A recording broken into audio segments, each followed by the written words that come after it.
Почитувани гледачи, добро вечер.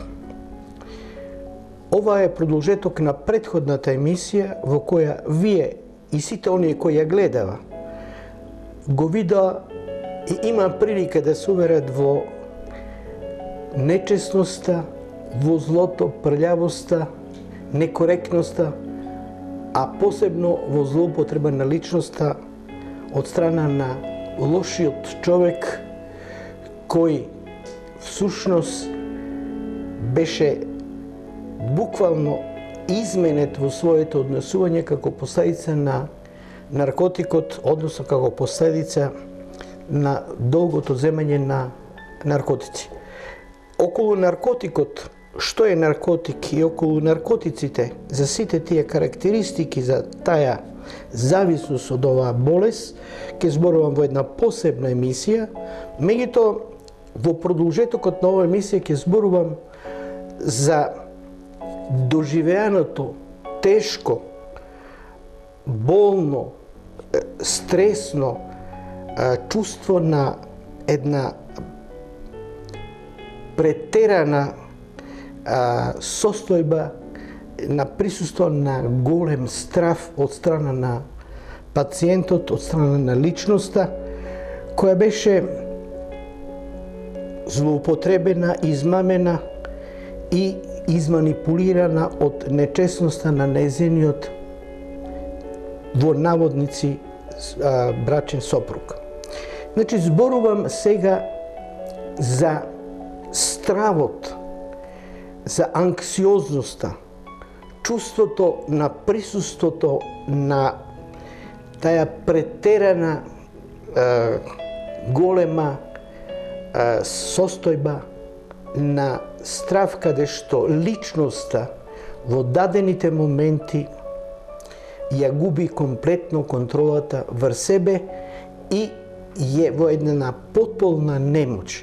Значи, зборувам за болеста страв или анксиозност, ја опишувам клиничката слика, симптомите, лечењето и на крајот рехабилитацијата, односно успешното повратување во секојдневниот живот.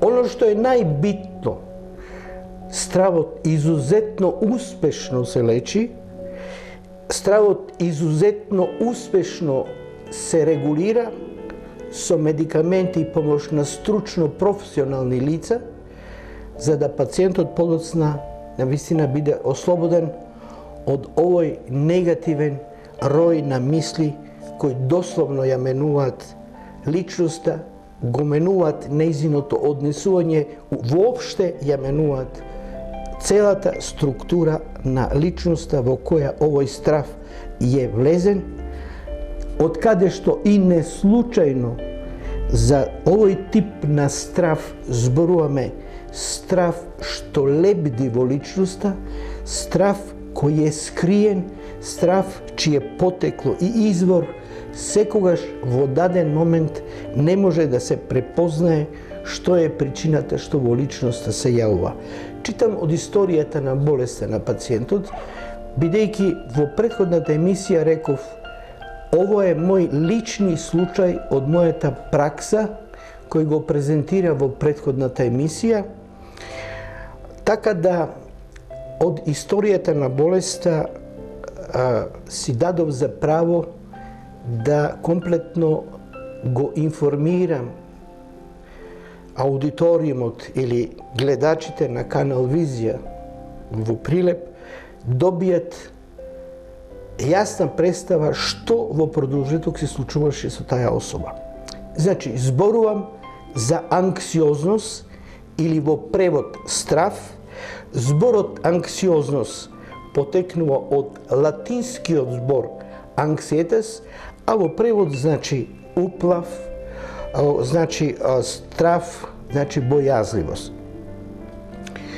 Всушност, болеста која ја доживува личноста на стравот, ја доживува како една внатрешна непријатна нелагодност, како една внатрешна напнатост, како една загриженост за собствениот живот или загриженост за животот или за блиските во семејството, односно пред чувство дека нешто ќе се случи во тоа семејство или во таа личност, или неизе нешто ќе се случи. Инаку во ординациите по мултидисциплинарните специјалистички пракси, поготово во невропсихијатријата, односно сега веќе психијатрија и неврологија, стравот е негде процентално околу 75% присутен кај пациенти кои доаѓаат и барат помош за излегување од таа ситуација. Најчесто оваквата состојба, значи читам од нејзината историја која имам пред мене, најчесто пациентот и во мирна состојба одеднаш, вели докторе, доживувам или осеќам дека во мене се јавува некој немир, некој чуден немир, еден нејасен страв. Имам впечаток дека нешто ќе се случи повторно со мене. Зборувам од случајот кој го претходно презентирав. Или како вели, имам често пати, како објаснуваше на почетокот на лечење, едни нејасни тескоби кои ме одвнатре окупираат, оптеретуваат, ме блокираат. Секогаш тие тескоби во мене прават да имам едно лошо предчувство дека нешто ќе ми се случи, или дека нешто ќе се деси, или дека тој мој бивши сопруг ме демне од некој чош, поради што навечер уопште и не излегувам, или кога излегувам со блиски мои роднини кои ме пратат и ме едноставно ми служат као заштита за да не дојде до повторно непријатна и немила ситуација.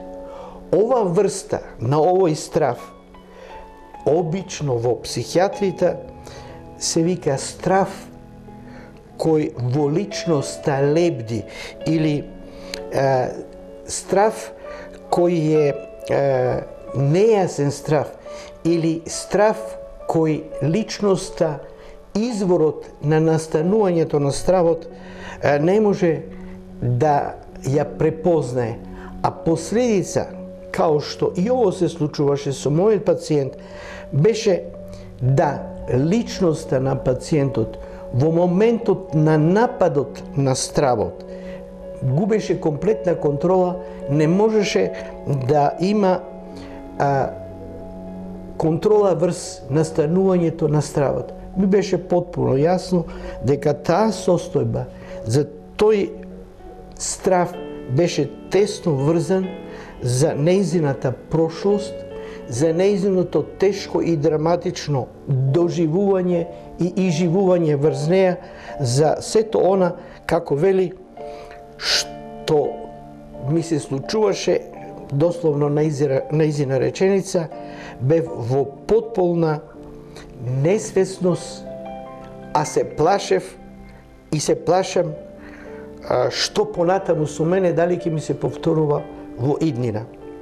Всушност, оно што е битно, во моментот на стравот, во пациентот, како што овде имаме случај, се проектира или се појавува во него така наречен интрапсихички конфликт, за кој интрапсихички конфликт личноста не е свесна. Не е свесна дека тоа што го доживела некогаш е главниот извор за стравот кој сега во неја присутен. И причината, најчесто пациентите ја бараат во надворешната средина. Напротив, причината за овој интрапсихички конфликт во личноста е причината во самата личност, а не во надворешната средина.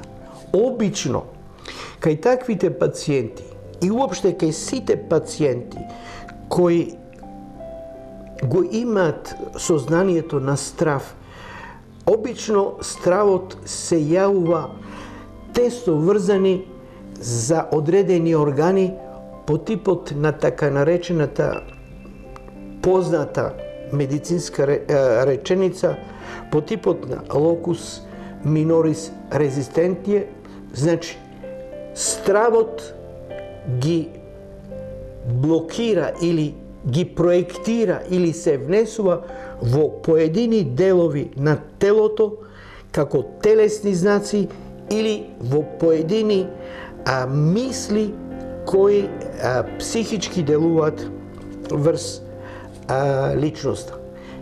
Моментот на тој внатрешен интерпсихички конфликт кој го доживува човекот драматично, јако, тешко, специфично, уплашено, со будење од сон, всушност е продолжеток на состојбата на претходно доживеен конфликт, а времето на должината на траењето на стравот и јачината на интензитетот на изразеност на стравот кај различити особи е различитен. Од причина што секој од нас има различити механизми во совладување на стравот. Една од познатите механизми на совладувањето на стравот, што често пати несвесно самиот пациент го прави, е така наречена конверзија на стравот, а во превод конверзија на стравот значи стравот сега пациентот го префабрикува, го изградува во друга форма со која фактички покушава да се го среди стравот и уплавот кој е во неја да нестане. Значи, ево пример, ова моја пациентка како вели, докторе, кога читам од нејзината историја, кога ќе добиев напад на страв, изненада, непроверено и во време кога највише се осеќа мирно, тогаш кога ќе ми се јавеше стравот, на почетокот бегав на улица и барав друштво. Сега веќе знам, одма отварам телефон и разговарам или барам некој да биде присутен тука поред мене со кого разговараме и полека кроз разговор, кроз одредени контакти, кроз одредена опуштена атмосфера, полека во мене тоа префрлување на стравот во друг колосек на опуштеност го совладува стравот. Често пати овој тип на страв сите пациенти различно го доживуваат и различно го опишуваат. Често пати пациенти кога доаѓаат во контакт во ординација со докторот, најпрво гледаат на еден најбрз начин во анамнезата, во податоците, колку може брзо да ги каже сите оние симптоми што го мачат, за да докторот што побрзо му помогне во решавање на проблемот со стравот. Значи, често пати пациенти од типот на проблеми со анксиозноста или со стравот, со уплавот, се жалат на стегање во градите, гушење во пределот на грлото, понатаму јаки главоболки, збунетост, конфузност, се жалат често пати на лош сон, на голема вознемиреност, на голема агитираност, ги тера нешто да се движи, да се стално во покрет, да избегат, или како вели мојата пациентка во даден момент рече: докторе, ја бев во состојба да по скалите не чекав лифт, трчав по скалите да излезем надвор. Колку драматично го доживуваше сето тоа. Таја уплашеност кај поедини пациенти се манифестира и на друг начин. Се манифестира на болови, например, во стегање по мускулите на рацете, осеќај на трње по рацете, црвенило, нагон за мокрење, нагон за честа некоја активност која нема цел или безцелна активност, нешто што ги тера да се во една максимална активност. Поедини пациенти кога го добиват, то посебно им представува голем проблем, стравот или нападот на стравот имаат јако сува уста, зашто се плашат да не дојде до гушење, или имаат стегање во грлото, тоа е така наречена невротична кнедла, што мисле дека таа ќе направи да дојде до гушење кај личноста. Зноењето, пропратен ток, палпитацијата, забрзаниот пулс, сите други органи од телото во моментот на стравот делуваат фулминантно со голема енергија, со голема јачина, што уште повеќе го прави пациентот уплашен, уште повеќе го доведува да што ургентно агресивно реагира за да си помогне себе. Сеќам еден случај од праксата, нему му беше чудно кога бил поради стегање во пределот на градниот кош, бил од страна на колегата интерниста упатен кај невропсихијатар. Па вели, докторе, мене немам ја ништо со нервите. Тој не беше свесен дека во неговата здравствена слика доминантно присуство е стравот за кој воопште во дадени моменти го доживел некогаш во некоја драматична стресна ситуација као последица на одреден тежок конфликт во семејството, али тој сега страв, тој конфликт влегол интрапсихички во неговата глава, во неговата несвесност и несвесен е дека тоа е причината за појавата на оваа ситуација. Читам понатаму од историјата на пациентот, кај што вели: посебно наутро кога станувам, додека бев во состојба на акутно присуство на страв, наутро станував заморна, немав концентрација, не можев да работам, често одев на боловање и интересен момент на коментар како вели: докторе, се осеќав најсигурно кога ќе дојде во болница и во амбуланта. Чим разговарам со докторот, се осеќам поопуштено, Значи, колку тој страв ја менува структурата на личноста, колку тој страв доведува до едно изменето однесување. Инаку, во психијатријата, кај личностите кои ја доживуваат или го доживуваат стравот, постојат повеќе форми или повеќе облици на страв, во кои некои од тие облици се нормално присутни кај секој од нас. Например, реалниот страв. Реалниот страв е физиолошка состојба во која секој од нас во даден момент ќе се уплаши за собствениот живот. Например, одиме по улица и ако одеднаш чуеме некој шкрипање на гуми позади нас или чуеме некој јака бука или јак удар некој, сигурно ќе се свртиме да видиме да случајно тоа и нас не засегне. Реален страв. Али кога ќе видиме дека тој момент ни малку не се однесува на нас, реалниот страв веќе се губи. Или мора да правиме разлика реален страв од уплашеност за себе. Обично уплашеноста за личноста како нормална состојба е најчесто присутна во така наречени ванредни состојби. Например, јас бев сведок на тоа, пошто боравев неколку месеци на војно ратиште во Вуковар, бев сведок на оваа состојба на уплашеност, а се однесуваше на уплашеност као последица, например, на војната. Во нормални ситуации уплашеност имаме кај земјотрес.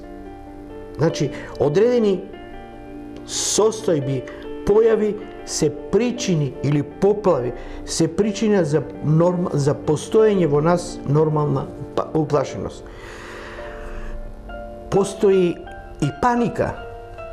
Тоа е најсериозната и најјакиот облик на страв кој со прагот на јачината на анксиозноста е многу степени изнад допуштеното, ја личноста буквално блокира и таа фактички во тој момент, или ако зафати маса, во тој момент се однесуваат неспецифично изменето. Таквите, се сеќам на еден пациент, иначе родител на еден мој колега, во Струга, вели вака, докторе, чим кога одам да подигнам пензијата, ако има повеќе од 4 човека, јас излегувам надвор, почнува да ме гуши. Ако има голема редица, ја воопште не влегувам, нити поминувам низ тој дел. Значи, колку формата на стравот го купира или го менува, или ја менува структурата на личноста. Исто, една од врстите на страв е и фобијата. Фобијата значи страв од страв. Што значи? Фобијата е страв од одредени состојби, нажалост, кои ги препознаваме, али не сме во состојба да се спротиставиме на тие состојби. Например, сте чуле страв од бубачка, страв од глушец, страв од гуштер, страв од пепередуга. Значи, јас се сеќам сопруга на еден мој пријател во Струга, професор, во еден момент малте не ја сруши масата. Додека ручавме, одеднаш во дворот се појави стаорец, кога го виде, толку се избезуми, толку изгуби контрола, се качи на маса, све искрши, и тањири, и чаши, и све. Значи, колку фобијата може да измени однесувањето на личноста, а знае дека од него нема некоја опасност која прети по нејзиниот живот. Спротивно од фобијата, имаме пак напротив една друга состојба која многу често моите колеги ја сретнуваат во ординација, тоа е хипохондријата. Оно што јас највише се плашев за мојот пациент, кога го зборував дневникот, многу размислував дали случајно нема да влезе во хипохондријата. Што значи хипохондрија? Тоа се личности кои во текот на неделата бар една-два пати посетуваат било каква ординација специјалистичка, ординација по општа пракса, лабораторија и така натака, секогаш носат во себе некоја сомничавост дека тие се сериозно болни и дека од нив докторите ја кријат вистината за нивната сериозна болест и онда одат од доктор на доктор, одат од еден на друг. Имав прилика да видам таков пациент кој ми дојде со 8 врсти на медикаменти, од кои 4 медикаменти се дуплирава. Причината затоа што криеше дека оди кај приватен доктор, па оди вамо, па оди тамо, тоа се случува овде во Прилеп. Пациентот дојде со 8 врсти лекови, кога видов ово, па реков, човече, 8 бомбони да јадеш одеднаш, па ќе се заците на 8 лекови. Често пута една друга врста на страв која има навистински разлог или причина за постоење. Тоа е така наречена страв со тескоба. Тескоба значи присуство на страв кај особи кај кои се случува дека стрептат секој момент можат да бидат иселени од станот, бидејќи бесправно влезени се во тој стан, или, например, газата на тој стан ќе им даде отказ и утре ќе останат на улица. Значи, тескобата на стравот е врзана за социјалниот момент на личноста. Спротивно на овој тип на страв, постои случајот, зборувам од Прилеп, постои изузетно мајсторски, лажно прикажување на одредена состојба на страв, која се вика хистерија, толку извештачено, а дури во еден момент, то одговорно тврдам дека е вистина, затоа што бев во Прилеп во тоа време, работев во кабинетот за неурофизиологија, која сакаше со извештаченост на нејзината рака да покаже дека има епилепсија. Од епилепсија ни слово е, меѓуто хистерија, изузетно присутен претеран страв кај личноста, која буквално не е свесна дека во нејзината личност, во несвесниот дел, тој интрапсихички конфликт или тој внатре елабориран конфликт од животот е причина за појава на хистеријата. Само еден пример да кажем. Во еден момент кога ја прашував дали го добија тој грч кога земе храна, кога земе напиток или кога се изнервира, интересен беше одговорот за мене. Не кога погледам, кога ќе сретнам или видам одредени личности, тога сум неспособна за све. Всушност, таа личност на крај осознав дека била љубавница на неговиот маж, при што на многу подоцна сазнала, и плашајќи се сега за својата состојба, на семејството, да го заштити семејството, е состојба на болест со која се бранела за да го сврти вниманието на синот, на сопругот кон неја и вниманието на децата кон неја, да не дојде до распад на бракот. Имате уште многу примери на болести во психијатријата. Денес поделена неуропсихијатрија на неврологија и психијатрија. И во неврологијата и во психијатрија имате уште многу примери на присуство на страв во личноста, бидејќи денес овој темпо агресивен на водење на живот, овој начин на борба за екзистенција, обкружено со стресот, со сите други кризни моменти, се причина за во даден момент се појави присуството на стравот, кај што поедини го доживуваат во еден голем интензитет, а други го доживуваат во помален интензитет. Читам од историјата на пациентот повторно, кога објаснуваше, многу јасно објаснуваше како ги доживува така наречените симптоми на стравот, и она објаснува: докторе, во даден момент, читам од историјата на пациентот, во даден момент добивав јака тахикардија, добивав дури и екстрасистоли, притисокот ми се зголемуваше, забрзан пулс и имав стегање во пределот пред градите. Гушењето ми беше тешко, имав нагон за да дишам често брзо, а во тие моменти имав потреба да одам повеќе пати да мокрам, што ние во медицината го водиме, зборуваме за полиуреа, а во делот на зачестено мокрење е полаксуријата и поликсуријата.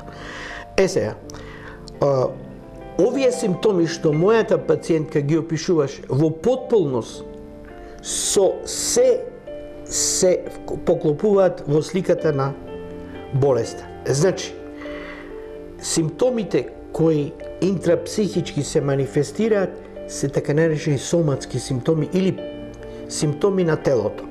Спротивно на соматските симптоми, постојат и така наречени психички симптоми. Тоа е, значи, лоша концентрација, слабо памтење, лесна психичка замореност, нерасположено, лош сон, тежок сон, кошмари и така натака и така натака. Како се добија, како се формира дијагнозата на болест? Врз основа на квалитетна анамнеза, потврдено присуство на одредени знаци во смислот на симптоми кај пациентот, детален опис на болеста кај пациентот, понатаму користење на разни други дополнителни стручни информации и добијање на дополнителни информации од страна на семејството, разговор со семејството, сето тоа збирно, елаборирано ја дава ситуацијата на вистинската слика на болеста и причината како се болеста развијала во текот на времето што докторот го стекнува во контактот со пациентот. Дали е ова болест лечлива и то како успешно се лечи, трае подолго време лечење, али изузетно успешно се лечи. Терапија се така наречени анксиолитици, значи лекови кои служат за опуштање, понатаму лекови од типот на седативи за опуштање, значи седација на телото, понатаму лекови од групата на хипнотици овозможуваат лесен транзитен сон, понатаму невропсихијатриска, односно во овој случај психијатриски разговори или разговори со психолог, социолог и така натака, односно користење на други мултидисциплинарни моменти во разговорот со пациентот. Оно што е многу битно, повеќе пати неуспешно лечен страв или анксиозност, секогаш докторот треба да размислува дека е тоа скриена форма на депресија. Значи, анксиозноста е предворието на депресијата како последица во вид на скриена форма која веќе чука на вратата дека очекувајте во пациентот дека се развие депресија. Почитувани гледачи, благодарам на вашето внимание. Мислам дека коректно ви ја приближив сликата на болеста анксиозност или страв, или уплав, или боязност, како се вели. Меѓутоа, оно што е најбитно е болест која се сигурно успешно лечи без сериозни последици. Нелечена анксиозност ја отвара вратата на многу сериозни болести кои подоцна можат да направат стварна една жестоко тешка ситуација во личноста на пациентот. Она порака моја дека анксиозноста се лечи успешно, верувајте ми, ни малку нескромно, некоректно и нечесно ја кажувам, туку ја кажувам со најголема одговорност. Благодарам на вашето присуство пред вашите екрани. Ви посакувам убав викенд, добра ноќ и мирен сон. Добра ноќ.